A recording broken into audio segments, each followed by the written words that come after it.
दोस्तों, कोई व्यक्ति अच्छा या बुरा है, सही या गलत है, धर्म को मानने वाला है या अधर्मी है, इसका पता आप किस तरह लगाएंगे? आप इसका पता सिर्फ एक ही तरीके से लगा सकते हैं, उसके गुणों का आकलन करके। जिस भी व्यक्ति के गुण अच्छे होते हैं, वह व्यक्ति एक उत्तम व्यक्ति है।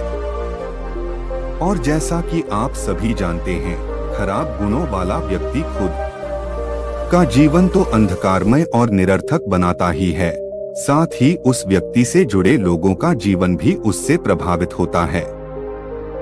दोस्तों, गौतम बुद्ध की आज की इस कहानी में बुद्ध ने 4 गुणों के बारे में बात की है, जो व्यक्ति के विनाश का कारण बनते हैं। अर्थात इन गुणों से ग्रस्त व्यक्ति अपने साथ साथ दूसरों के जीवन को भी विनाश की ओर ले जाता है। तो चलिए कहानी की तरफ बढ़ते हैं और जानते हैं कौन से हैं वो 4 गुण जिनकी वजह से आपका जीवन खराब हो रहा है।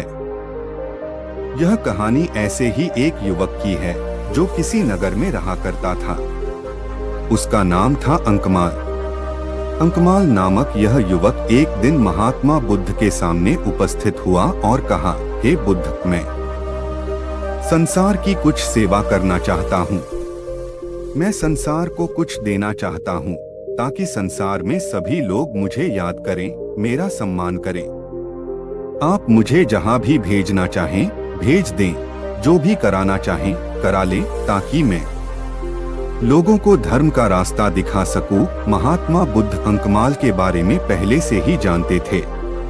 अंकमाल की इस बात को सुनकर वो जोर से हंस पड़े और कहा, तात, संसार को कुछ देने से पहले अपने पास कुछ होना भी आवश्यक है। जबकि तुम्हारे पास कुछ है ही नहीं, तो तुम संसार को क्या दोगे? तुम संसार को ऐसा क्या सिखा सकते हो? जाओ, पहले अपनी योग्यता बढ़ाओ और फिर संसार की भी सेवा कर लेना। अंकमाल को महात्मा बुद्ध की यह बात समझ में आ गई। वह तुरंत वहां से चल पड़ा और विभिन्न प्रकार की कलाओं के अभ्यास में जुट गया। उसने तरह तरह की अलग अलग विद्याएं सीखी, जैसे बाण बनाने से लेकर चित्रकला तक और मल्ल विद्या से लेकर मल्लकारी तक। जितनी भी कलाएं हो सकती थीं, उसने वो सारी कलाएं सीख ली और उन पर लगभग 10 वर्षों तक कठोर अभ्यास भी। और 10 वर्षों के इस कठोर अभ्यास के बाद वह इन सब कलाओं में माहिर हो चुका था। अंकमाल इन सब कलाओं में इतना माहिर था कि सारे देश में उसकी ख्याति फैल गई।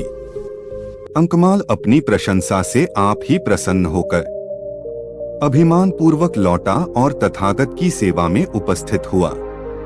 अपनी योग्यता का भाषण करते हुए उसने कहा, हे तथागत, अब मैं 64 कलाओं का ज्ञाता हूँ और अब मैं संसार के प्रत्येक व्यक्ति को कुछ न कुछ सिखा सकता हूँ। अब मुझे आज्ञा दीजिए ताकि मैं इस संसार की सेवा कर सकूं, लोगों को ज्ञान दे सकूं, लोगों को सही राह दिखा सकूं और उन्हें सही धर्म का मार्ग बता सकूं। महात्मा बुद्ध फिर से एक बार मुस्कुराए और कहा, अभी तो तुम कलाएं सीख कर आए हो, पहले तुम्हें इसकी परीक्षा देनी होगी, और अगर तुम इस परीक्षा में उत्तीर्ण हो जाते हो तब मैं तुम्हें आज्ञा दे दूंगा। अंकमाल ने अपनी 64 कलाओं के अभिमान में महात्मा बुद्ध से कह दिया, जी हाँ, ठीक है, मैं तैयार हूँ। बताइए मुझे क्या करना होगा? महात्मा बुद्ध ने कहा, तुम्हें अभी कुछ नहीं करना, तुम अपने घर जाओ। अंकमाल ने ऐसा ही किया। महात्मा बुद्ध को प्रणाम किया और घर की ओर चला गया। अगले दिन महात्मा बुद्ध एक साधारण नागरिक का भेष बदलकर अंकमाल के पास पहुँचे और उससे अकारण ही खरी खोटी सुनाने लगे।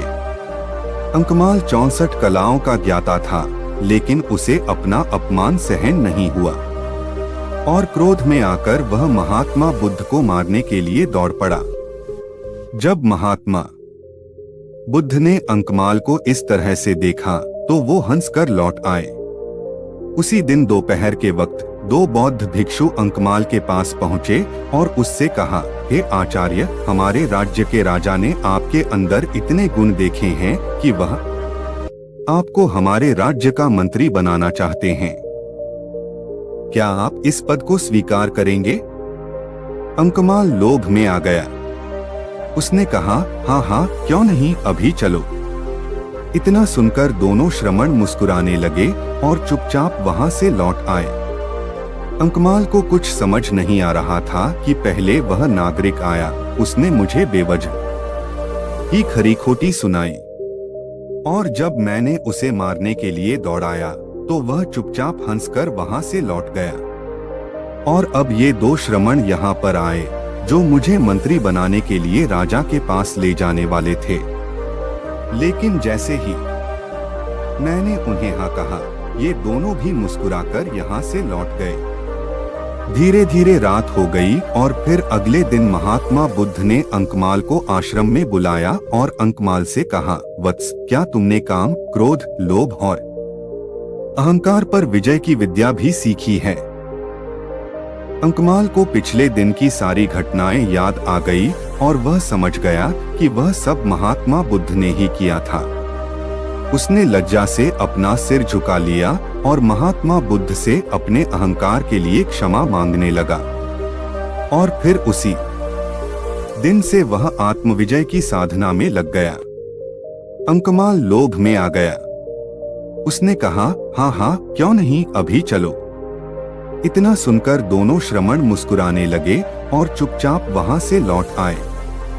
अंकमाल को कुछ समझ नहीं आ रहा था कि पहले वह नागरिक आया, उसने मुझे बेवजह ही खरी खोटी सुनाई, और जब मैंने उसे मारने के लिए दौड़ाया तो वह चुपचाप हंसकर वहां से लौट गया।